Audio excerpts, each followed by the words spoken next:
وذلك جزاء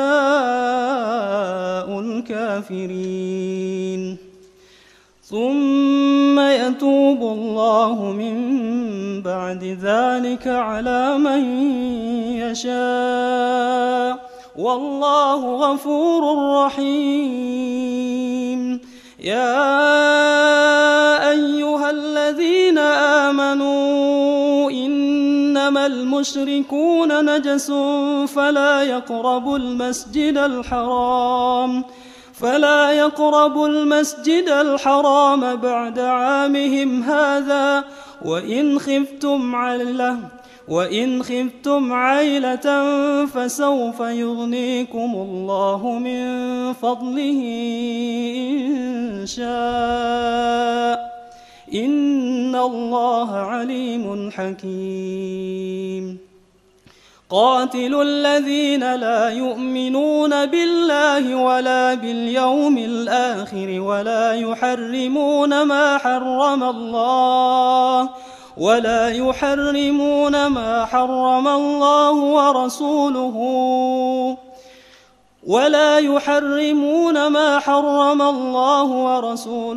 ولا يدينون دين الحق من الذين أوتوا الكتاب حتى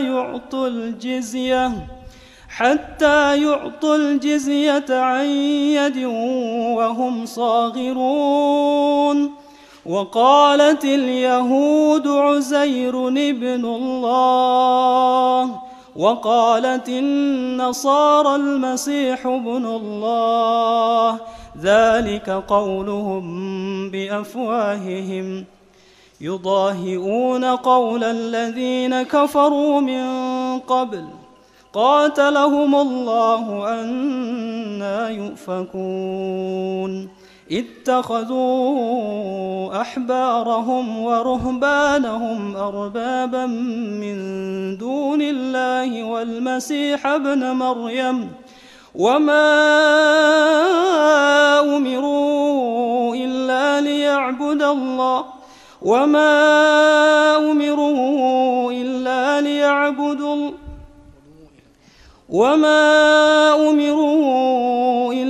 ليعبدوا إلها واحدا لا إله إلا هو سبحانه عما يشركون يريدون أن يطفئوا نور الله بأفواههم ويأبى الله إلا أن يتم نوره ولو كره الكافرون هو الذي أرسل رسوله بالهدى ودين الحق ليظهره على الدين كله ولو كره المشركون. Sidang jamaah rahimakumullah, ayat ke-19. Aja'altum siqayatal haji wa imaratal masjidil harami kaman amana billah. Orang-orang kafir Quraisy yang menyembah berhala, merekalah yang menjadi pengelola haji ketika itu. Mereka yang memberi minum dan mereka yang memakmurkan masjid menurut cara mereka. Sekarang mereka mengatakan seperti ini, apakah mungkin kami yang sudah memuliakan orang-orang yang pergi haji dengan memberi minum, kemudian memakmurkan masjid Allah, tidak akan mungkin kami ini akan masuk neraka, tidak akan mungkin. Sehingga turunlah ayat ini sebagai bantahan. Aja'altum, apakah kalian akan menjadikan siqayatal haji, memberi minum orang haji, wa imaratal masjidil haram, dan memakmurkan masjidil haram berdasarkan cara kalian, kaman amana billahi wal yaumil akhir, apakah sama dengan orang beriman kepada Allah dan hari akhir dan berjihad di jalan Allah? La yastawuna indallah, itu tidak sama, tidak sama. Walaupun menurut kalian itu sama, tidak. Ayat ke-20 ini tidak boleh disambung dengan ayat 19, tidak boleh disambung. Sehingga ibu-ibu barangkali lihat di atas ayat 19 ada mim, artinya waqafnya lazim, tidak boleh disambung. Karena ayat terakhir di 19 ayat 19, wallahu la yahdil qaumaz zalimin, Allah tidak menunjuki orang-orang yang zalim. Biasanya kata allazi atau allazina atau allati yang disebut dengan ismul mausul ini untuk menerangkan kata sesudahnya, kata sebelumnya, seperti ayat fawailul lil musallin, maka neraka wailah bagi orang yang salat. Orang yang salat bagaimana? Ini keterangannya, allazina hum an salatihim sahun, orang-orang yang lalai dari salatnya. Di sini juga allazina, tapi tidak bisa disambung karena cerita sudah berbeda. Ada 7 tempat di dalam Quran, salah satunya ini, dan ini yang pertama kalau tidak salah. Nanti ada lagi di surat Ghafir juz ke-24. Allazina amanu wa hajaru, ini orang beriman, orang hijrah, orang berjihad di jalan Allah. Ini tidak sama dengan az-zalimin yang di ayat sebelumnya, tidak sama. Makanya harus berhenti dan mulailah dengan allazina amanu wa hajaru. Kemudian sidang jamaah rahimakumullah, ayat ke-25. Ini yang bercerita tentang perang Hunain. Perang Hunain ini terjadi setelah Fathu Makkah. Setelah Rasulullah menguasai Makkah, akhirnya yang tidak ingin masuk Islam silakan keluar, kalian tidak akan dibunuh tapi keluar dari sini. Di antara yang keluar adalah orang yang berkumpul di suku Hawazin. Mereka mengumpulkan kekuatan 10.000 orang ingin menyerang Nabi. Dan ketika itu pasukan Nabi 12.000 orang. Mana yang banyak? Banyak pasukan kaum muslimin. Biasanya dalam perperangan tidak pernah kaum muslimin yang lebih banyak, tidak pernah. Perang Badar 313 atau 317 melawan 1.000. Perang Uhud 1.000 melawan 3.000. Perang Ahzab 3.000 melawan 10.000. Tidak pernah. Tapi alhamdulillah kemenangan masih di tangan kita. Karena kita berperang mencari mati yang mulia. Kalau mereka perang takut mati. Kemudian pada perang Hunain jumlah lebih banyak, sehingga ada di antara kaum muslimin, kalau banyak jumlah pasti awak akan menang kok. Sedangkan seketik je awak lah menang. Aku aman. Ternyata mereka di awal-awal kalah. Kapan menangnya? Baru menang setelah Allah mengirimkan utusan para malaikat, baru menang. Jadi ini tidak menunjukkan kalau orang yang besar jumlahnya ini akan menang, belum tentu. Orang Yahudi sekarang, orang Israel sekarang jumlahnya sangat sedikit, tapi kok ini yang memegang semua informasi ekonomi dalam memaci. Sehingga kalau awak membeli HP, membeli apa-apa saja, atau barang-barangnya adalah barang-barang mereka. Yang setengah atau sedikit dari hartanya itu digunakan untuk membunuh saudara awak di Palestina. Tapi mereka yang mempunyai kekuatan, padanya seketik. Dan semoga Allah Ta'ala mengembalikan kejayaan kembali kepada Islam. Allahumma amin. Ayat ke-28. Ya ayyuhallazina amanu innamal musyrikuna najas fala yaqrabul masjidil harama ba'da amihim haza. Wahai orang-orang beriman, sesungguhnya orang-orang musyrik itu najis. Apa yang disebut dengan najis di sini? Apakah artinya nanti kok suruh bawa ajaran Kristen basalam wa tuak cuci bekoja tanah? Apakah seperti itu? Tidak. Yang disebut najis di sini adalah najis hukmi. Artinya ketika inyo berada dalam kekafiran itu namanya najis. Tak bolehnya masuk Masjidil Haram, tak boleh. Mulai dari Fathu Makkah, setelah itu tak boleh orang kafir masuk Masjidil Haram sampai kini, tak boleh. Ini Masjidil Haram. Bagaimana kalau Masjid An-Nur Kota Nanggadang? Ini ulama berbeda pendapat. Ada yang mengatakan tidak boleh karena dikiaskan ke dalil ini. Fala yaqrabul Masjidil Haram, jangan lagi mendekati Masjidil Haram. Dikiaskanlah ke sini. Masjidil Haram kan masjid, sini kan masjid. Masjid tempat suci bagi orang Islam dan tidak boleh dikotori oleh orang musyrik yang najis. Tidak boleh. Ini satu. Pendapat kedua, dan wallahu ta'ala mungkin ini yang rajih dan salah solusi nanti kita sebutkan. Boleh memasukkan orang kafir ke dalam masjid kalau dengan tujuan diharapkan nanti keislamannya. Dalilnya. Satu. Hadis Bukhari Muslim. Ketika Rasulullah sallallahu alaihi wasallam menawan atau menangkap dan mengikat Sumamah ibnu Usal. Diikatnya di Nabi, ditangkapnya dan diikat di tiang masjid. Berarti ini kafir, tapi diikat di tiang masjid. Tapi ceritanya yang Sumamah ini adalah ketua dari Bani Yamamah. Ini ketua, ini penghulu. Beliau berniat untuk menyerang Nabi. Kira Nabi lah dulu. Ditangkap oleh Nabi, kemudian diikat di Masjid Nabawi di tiangnya selama 3 hari. Setiap hari Nabi bertanya, wahai Sumamah, ya Sumamah, kaifa tajiduka ya Sumamah? Bagaimana engkau sekarang Sumamah? Anya liau, ya Muhammad, in taqtul zadam wa in tamnun ala syakir. Wahai Muhammad, kau ingin engkau membunuh hamba ku orang berdarah. Artinya kau dibunuh hamba, banyak orang akan menuntut darah hamba. Wa in tamnun ala syakir. Tapi kalau engkau ingin melepaskan hamba, memberikan hadiah ke hamba, hamba akan memberikan hadiah karena hamba orang yang tahu berterima kasih. Dek Nabi tidak dijawab nih. Biarkan esok hari seperti itu juga. Dan dia tetap dia makan. Kaifa tajiduka ya Sumamah? Jawaban sama. Kok kau dibunuh ha? Hamba orang bagak. Kalaupun nanti akan dilepaskan, hamba orang bisa berterima kasih. Hari ketiga sama juga. Kemudian pada hari ketiga setelah mendapat jawaban, bagi Nabi, atliquhu, sudah lepaskan saja. Lah ditangkap, diikat, kemudian dilepaskan. Dilepaskan. Kamanya pai nyo mencari semua. Di situ nyo mandi. Mandi bukan karena 3 hari tidak mandi-mandi. Itu para lucu ada. Mandi karena dia ingin masuk Islam. Baliknya ke Nabi, balik ke masjid. Akhirnya, asyhadu an la ilaha illallah wa asyhadu anna Muhammadar Rasulullah. Ya Rasulullah. Cako ya Muhammad aja ni. Ya Rasulullah. Laqad kana wajhuka abghada wajhin ila qalbi. Al-ana wajhuka ahabbu wajhin ila qalbi. Wahai Rasulullah. Dulu wajah engkau ku wajah nan ambu paling banci. Tapi sekarang wajah engkau adalah wajah yang paling aku cintai. Wahai Rasulullah, sesungguhnya negeri engkau ke Madinah ke paling ambo banci. Tapi sekarang negeri engkau ke negeri yang paling ambo sayangi. Seperti itulah.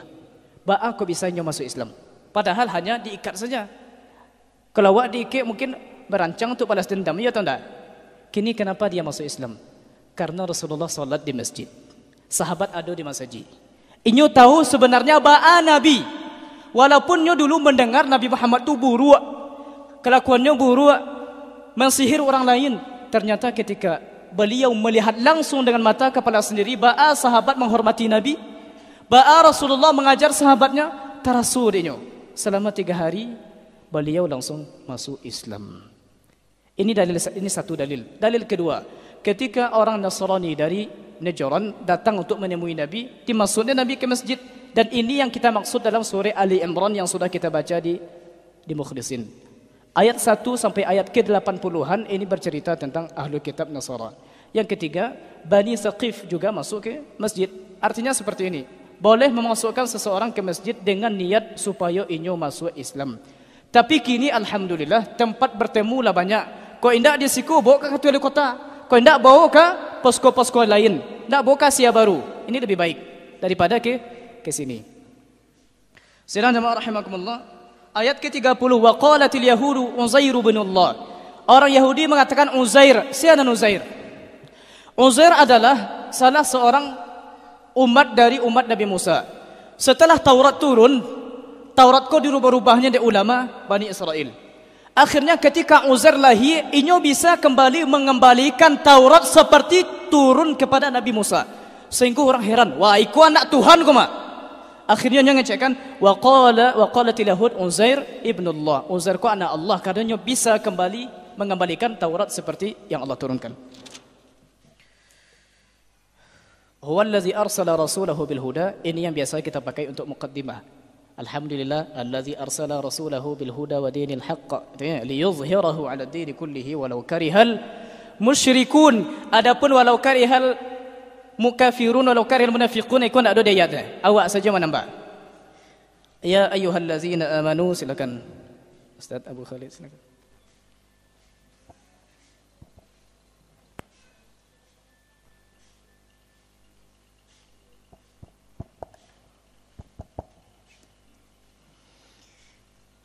يا أيها الذين آمنوا إن كثيرا من من الأحبار والرهبان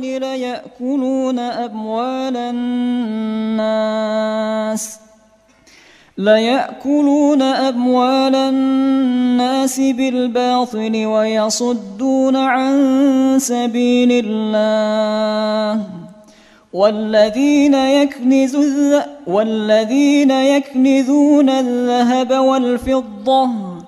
والذين يكنزون الذهب والفضة ولا ينفقونها في سبيل الله فبشرهم بعذاب أليم يوم يحمى عليها في نار جهنم فتكوى بها جباههم وجنوبهم وظهورهم هذا ما كنزتم لأنفسكم فذوقوا ما كنتم تكنزون إن عدة الشهور عند الله 12 شهرا في كتاب الله يوم خلق السماوات والأرض منها 4 حرم ذلك الدين القيم فلا تظلموا فيهن أنفسكم وقاتلوا المشركين كافة كما يقاتلونكم كافة واعلموا أن الله مع المتقين إنما النسيء زيادة في الكفر يضل به الذين كفروا يحلونه عاما ويحرمونه عاما ليواطئوا عدة ما حرم الله فيحلوا ما حرم الله زين لهم سوء أعمالهم والله لا يهدي القوم الكافرين يا أيها الذين آمنوا ما لكم إذا قيل لكم انفروا في سبيل الله اثاقلتم إلى الأرض أرضيتم بالحياة الدنيا من الآخرة فما متاع الحياة الدنيا في الآخرة إلا قليل إلا تنفروا يعذبكم عذابا أليما ويستبدل قوما غيركم ولا تضروه شيئا والله على كل شيء قدير إلا تنصروه فقد نصره الله إذ أخرجه الذين كفروا ثاني اثنين إذ هما في الغار إذ يقول لصاحبه لا تحزن إن الله معنا فأنزل الله سكينته عليه وأيده بجنود لم تروها وجعل كلمة الذين كفروا السفلى وكلمة الله هي العليا والله عزيز حكيم انفروا خفافا وثقالا وجاهدوا بأموالكم وأنفسكم في سبيل الله ذلكم خير لكم إن كنتم تعلمون لو كان عرضا قريبا وسفرا قاصدا لاتبعوك ولكن بعدت عليهم الشقة وسيحلفون بالله لو استطعنا لخرجنا معكم يهلكون أنفسهم والله يعلم إنهم لكاذبون عفى الله عنك لم أذنت لهم حتى يتبين لك الذين عفى الله عنك لم أذنت لهم حتى عفى الله عنك لم أذنت لهم حتى يتبين لك الذين صدقوا وتعلم الكاذبين لا يستأذنك الذين يؤمنون بالله واليوم الآخر أن يجاهدوا بأموالهم وأنفسهم والله عليم بالمتقين إنما يستأذنك الذين لا يؤمنون بالله واليوم الآخر وارتابت قلوبهم فهم في ريبهم يترددون.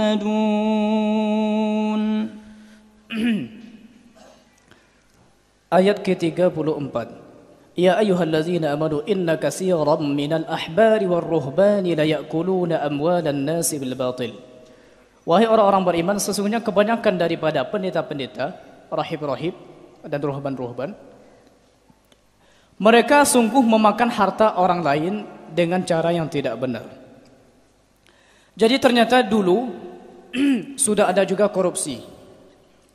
Dan korupsi ini dilakukan oleh ustadz-ustadznya. Ustadz-ustadz di agama orang kafir. Dan salah satu buktinya seperti ini. Dulu ketika Kristen Katolik mengalami kemunduran, akhirnya dibuatlah suatu cara bagaimana cara mengumpulkan uang. Dibuatlah surat indulgensia, surat pengampunan dosa, dan itu dijual dengan harga mahal. Karena ketika itu gereja dalam keadaan krisis moneter. Dan mereka inilah yang memakan uangnya sendiri. Dan itu yang takui ambo. Doakanlah semoga kau masalah pitiko sensitif na. Dan ambo jujur kami dengan panitia merasa takut nanti seluruh yang Bapak Ibu berikan tidak tertunaikan dengan sebaik-baiknya. Tapi insyaAllah nanti Ibu dan Bapak kami akan laporkan walaupun sakitik-kitiknya piti yang Ibu agikan insyaAllah nanti akan kita laporkan insyaAllah ta'ala.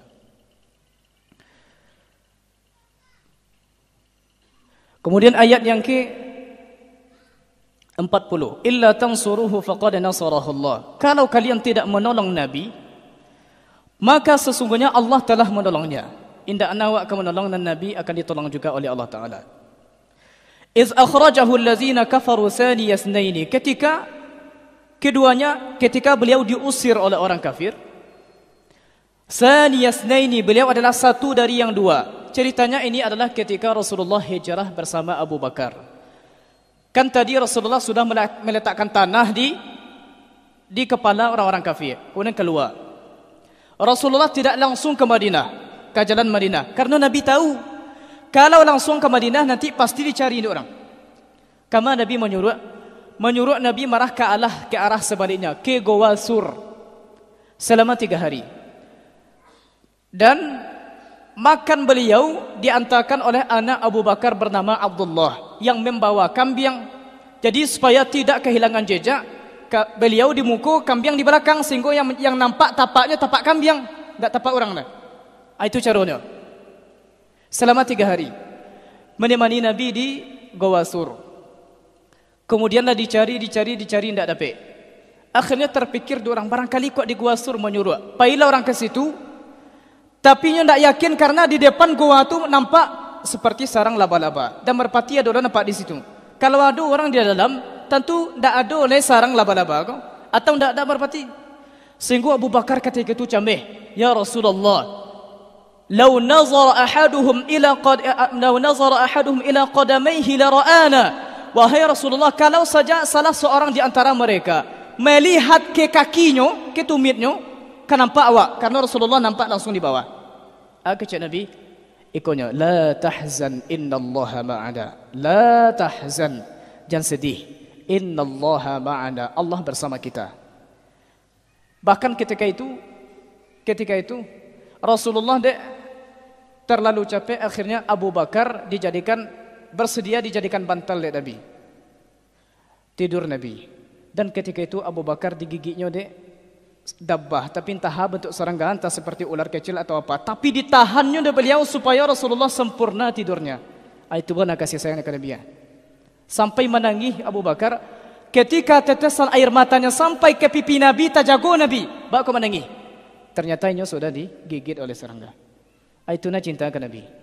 Ayat yang kau buat, ayat ke-40 kau. Ketika ambo dengan guru kita di Mesir sedang siaran langsung di salah satu TV Mesir, ada orang Syiah dari Irak selalu menelpon. Berkali-kali kami disiarkan, selalu ditelepon. Anjinyo mengartikan ayat itu. Fa anzalallahu sakinatahu alaihi, maka Allah menurunkan sikap tenang atau rasa tenang, ketenangan alaihi, kepada hi ko dhamir kepadanya, sayangnya di situ. Kalau orang Syiah sepakat kalau nya di situ adalah Nabi, tak mungkin Abu Bakar. Karena mereka menganggap Abu Bakar adalah orang paling kafir di dunia. Kalau ditanya Bani Israel, siapakah orang terbaik dari umat Musa? Jadi kecian sahabat Musa. Ditanya orang terbaik yang mengikuti Nabi Isa, tentu sahabat Nabi Isa. Tapi ketika Syiah ditanya siapa orang yang terburuk dari umat Nabi Muhammad, sahabat Nabi nya. Itu dia jawabannya. Kemudian dia mengartikan ketika itu sedang nelpon, anjinyo, wa ja'ala kalimatal ladzina kafarus sufla, dan Allah menjadikan kalimat-kalimat orang kafir sufla, di bawah. Anjinyo, kalimat-kalimat orang kafir itu tafsirannya Abu Bakar. Wa kalimatullahi hiyal ulia, dan kalimat Allah itu adalah Nabi. Berarti kalimat orang kafir Abu Bakar, kalimat Allah Ta'ala Nabi.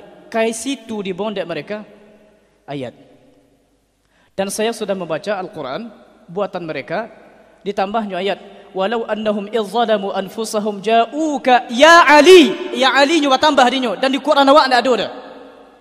Surah An-Nisa ayat 64. Jadi ibu dan bapak, kalau nanti anak-anak awak tidak dilatih untuk menghafal Quran dari sekarang, sia nanti nan kamu mengecekkan kau ndak Quran, kau Quran nyo dicetak rancak juga, tapi diselipkan seketik. Sia nan tahu. Makanya ibu bapak, mari kita masukkan anak-anak awak ke pondok-pondok yang kira-kira membantu untuk menjaga Al-Quran. Walau aradul khuruj la a'addu lahu 'uddatan. Silakan.